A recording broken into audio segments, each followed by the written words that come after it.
What's up, everyone? Welcome to today's video. Welcome to the Video Game Fight School channel. Thank you very much for tuning in. So I have a really cool video today because from my last video where I talked about bad PC ports, there was a comment from an audience member of mine who had talked about how in some games you'll see a better performance overall for the console version compared to the PC version of similar capabilities. Now, in the comment that they first made, it was more of a hypothetical scenario, and shout out to Nibba22. I misread your comment because I was looking at it. I was going, wait. Is this a thing about, 6800 or whatever it is, or having the game run on similar architecture?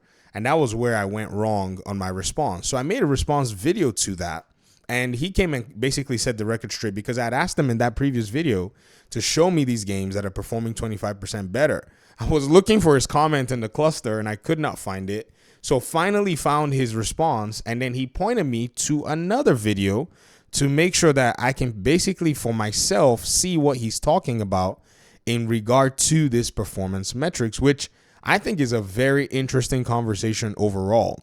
So let's go ahead and let's do this. At the end of the day, one of the best things about this whole PC conversation is the simple fact that when you take all of this and you boil it down, we are here to find out what the data and the evidence actually portrays.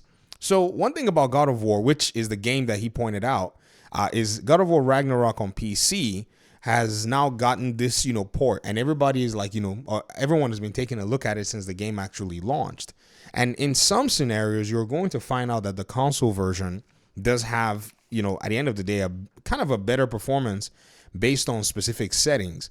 The challenge, though, that I see, and I've been watching the video, so I'm 14 minutes into this 26-minute video. Like, I came up to my computer this morning to look at comments. I love looking at comments. And he said he couldn't share the video, so he said to somebody, type NX Gamer God of War Ragnarok. So, neighbor, this is the game that you're talking about. What I've noticed so far, and I did watch some, performance tests on this game back when it launched, is that this game's optimization for PC has been poor. It's not as well optimized for PlayStation 5. In fact, NX Gamer came in here in this part of his video and talked about a new patch that basically raised the performance by about 47% in terms of a setting that they had to change with the tessellation.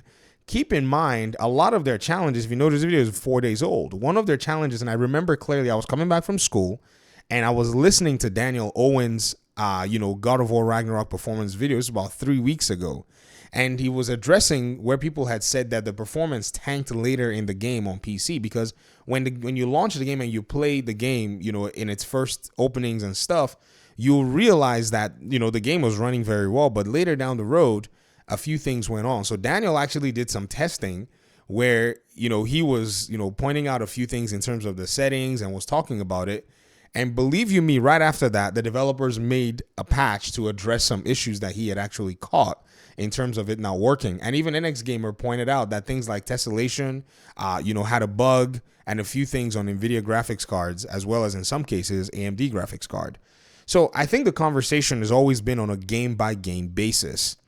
If a developer takes their time to do their optimization well for whatever platform the game is running on, you're going to see the game actually do very well on that platform. It's going to pretty much run and hit its metrics as good as it possibly can. Ubisoft, and I've pointed this out, you go to Ubisoft games and you look at, say, even, the way they actually, run their games and the way they design their games, and you'll realize that you can get good performance overall when it comes to their titles.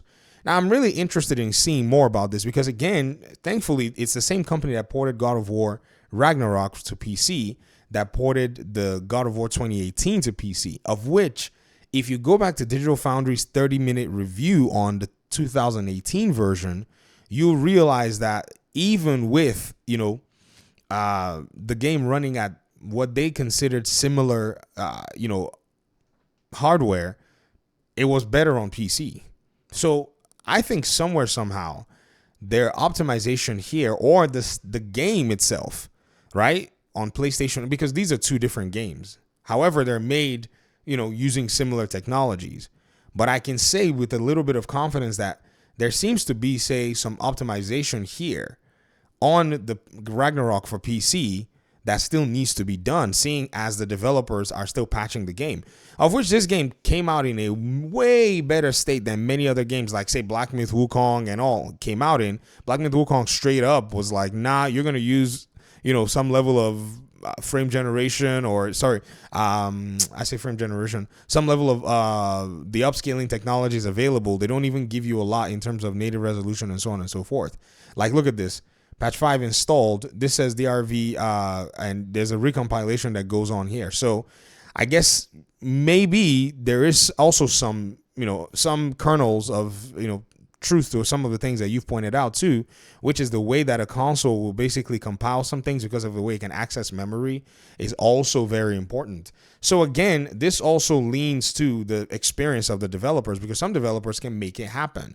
Sure, PC takes a lot more resources because of the way Windows is run, but we've also seen some developers actually come out to point out some ways to be able to do things alternatively in order to make the PC versions run better. One example that I can give is Mortal Kombat 1. Mortal Kombat 1 and all of its processes on PC are just kind of crap. I mean, I have how many hours in that game now, so I can already tell you that I would have probably preferred to play a to play a console version. However, the console version is also as buggy. I have 200 hours on MK1, and I can tell you, like, a ton of it is just spent with just the game showing blank screen. Let me show you even my MK1 footage here. Like, you'll see when I connect to the other character, there's just like all this black screen to load everything in there. It's just crazy. I mean, MK11, which was done on Unreal Engine 3, did not have this kind of long-term loading, and that game worked very well on the PlayStation 4. I mean, it was beautiful, and it was, as a 60 FPS title, beautiful textures and all of the above, right? But they moved to Unreal Engine 4, and this is where I think you can tell that a lot of the experience in terms of even a development team moving from one game to another, the needs and the requirements are different. Everything they want to do to basically make their game different is also kind of, at the end of the day, a challenge for them. So I think it still boils down to one of those things where who's doing the optimization, what are they doing, what are their challenges, and what are the scenarios that they're facing in their new game. And I can tell you that, some days I miss MK11 because I don't have to deal with a lot of the stuff that I deal with here. Let me show you my MK11, and I think this is probably what's affected even my playtime on MK1, which is my MK11 I had on my PC game. I had over 3 times the number of hours I had now. Granted, I played it for a number of years. Last time I played MK1 on PC was last year. So I did play it from 2019 when it came out. But also I have a PlayStation account as well too. Actually, I played on 2 different PlayStation accounts. One, there's what they call the Heidi account. So I guess my fighting game numbers are kind of like the big numbers that I play as well. And then I noticed as well that even Street Fighter 6, where's my Street Fighter 6? There were so many challenges as well in terms of compilation and in terms of performance on PC. But these are all based on optimization. And where's that Street Fighter 6? Come out here. What are you doing? I think I have it under Street Fighter games. There it is. Yeah. And Street Fighter 6, I've only played about almost 300 hours since June of when it came out. I should have played way more. But again, you're splitting it through, 2 fighting games. It's not easy. Fighting games are, they are beasts. So this is what kind of takes a lot of my time. But I noticed a lot of challenges too in some areas of performance. But those have been ironed out over patches and so on and so forth. And I guess the advantage that console has always been the advantage that it's had for most teams is the hardware is uniform. So they can literally sit there and develop their video games for one particular, SKU. And I've said this before, and it's not representative of the real world. And this is what PlayStation enjoys. You can see when they get out of their comfort zone with the PC configurations. I mean, it's the challenge that we're facing. I've always, said that this is the case. They actually, have to they have to actually deal with a lot of the challenges in terms of optimization. But PC developers that are experienced with this have always been doing this, and Jetpack Interactive is a company that's porting the game. They're not really the company that actually did develop the game, right? So other developers across the world have to develop for multiple platforms, and some of them are just well versed at the end of the day. So, I mean, I guess these variables really do come into play when it's a tit for tat, because we can already see that if you kind of think about looking at, say, the first game and looking at its PC port, how that is actually superior. I mean, Digital Foundry literally said that this was like the superior version of the game in a sense. They actually concluded that. If you look at a game like Marvel Spider-Man, 2018, that game had, I think, one of the best PC versions ever. I fear for the PC version for Spider-Man 2, seeing as how even the PlayStation version was, having a lot of challenges, and Nixus was getting, work done. They're probably going to be doing the port for the second one, and I can already tell you that we're going to see some challenges with the PC version for Spider-Man 2, because again, it's a slightly different game. It's a game that's pushing a lot more, and developers are still getting used to how they use the technologies for rendering and such. But this is a very interesting conversation. I really do like that you came back and put an extra comment. I misread your comment in those scenarios, but I think my premonitions still stand. That at the end of the day, it is the developers. It's dependent on the developer and their resources and their expertise and experience to be able to deliver a PC port that's actually solid. Like look at the PlayStation 5 port. It's beautiful, and the PC port is slower on this second game. But if you come to the first game, the PC port is kicking butt, right?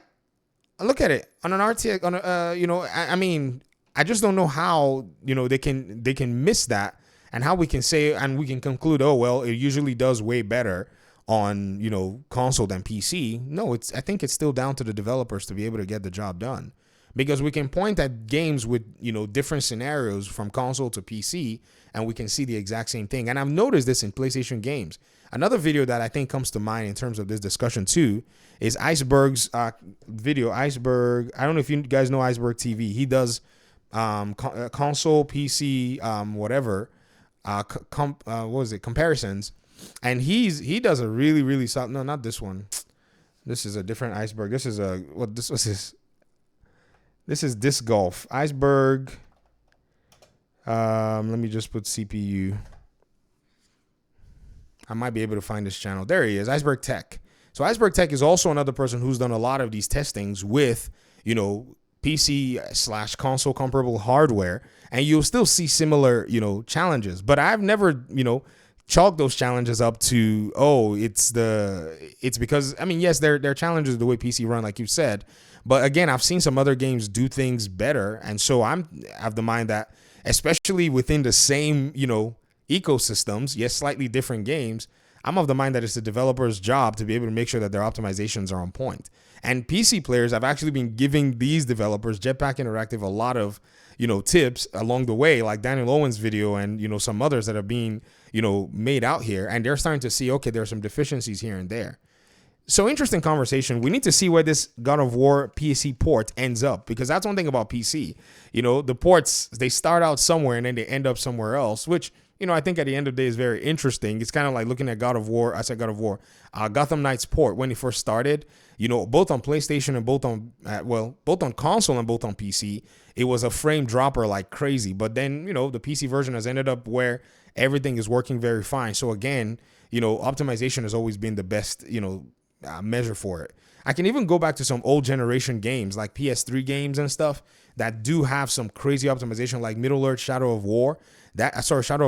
That game's optimization is beautiful. Like it's almost flawless. But again, if you listen to the developers talk at GDC, you can tell that these folk are problem solvers. Like they can solve almost any problem that was actually, related to their games. So I think experience is a big thing. And, for now, the gaming industry, because a lot of the veterans are out, don't really have a lot of, and, I don't want to say anything bad about devs, but the guys that really did, the guys and gals that really did push games like, because, what's her name? Something Chu is her name. She's also one of the animation directors for the Middle-earth games. So that team really did, I would think they were exemplary when it came to, making a game that performed beautifully well, a game that shipped with over 2,000 animations as well. I mean, and then the performance is just almost flawless when it came to making a solid game like that, or a solid series at the end of the day. All right, this conversation has gone on really long. I'm going to go ahead and post this video because I said I was going to post a correction video. So I should have asked and inquired a little bit more, and I should have searched a little longer for your response, because I was like, man, where is his response? And I was like, I'm going to post this video, and then I'm glad you actually made that correction as well. I guess I say that distinction that has actually put things in more perspective. Let's keep talking about this. I really am interested to see a lot more of this at the end of the day. And, it's good. It's good that, we know exactly what the challenges are, and how things actually work out. All right. Thanks for watching the video. Appreciate you guys so much. And hopefully we'll talk pretty soon in another one. Peace out.